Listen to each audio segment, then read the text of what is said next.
यस यो डेलको यो ल्याटिट्युड जुन E6440 नम्बरको मोडल नम्बरमा चाहिँ जुन हाम्रो वायरलेस ल्यान्डको चाहिँ देखाइरहेको छैन, मैले चाहिँ सिधै ल्यान्ड केबल हालेर चलाएको छु। यसको चाहिँ यहाँ आइसकेपछि हामीले जुन वायरलेस ल्यान्डको ड्राइभर चाहिँ हामीले यसरी चाहिँ हामीले अपडेट गर्न सक्छौँ। यसरी म डाउनलोड गर्छु। So all driver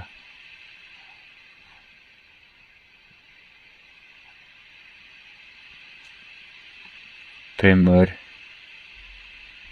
wifi driver यो चाहिँ म डाउनलोड गर्छु। जुन हाम्रो चाहिँ वायरलेस ल्यान्डको चाहिँ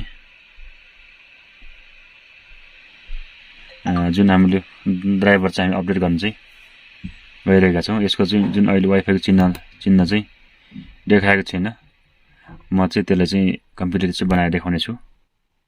अहिले डाउनलोड भइरहेको छ।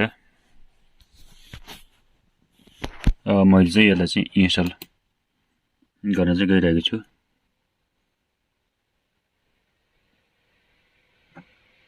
यो चाहिँ इन्स्टल चाहिँ हुँदैछ।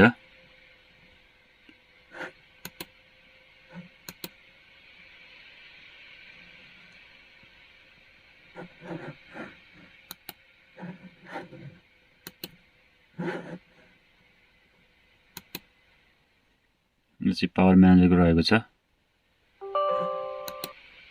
जुन अहिले चाहिँ ब्राइटनेस चाहिँ हाई छ, यसको चाहिँ जुन ब्राइटनेस चाहिँ यसको म चाहिँ मिलाउन चाहिँ गइरहेको छु।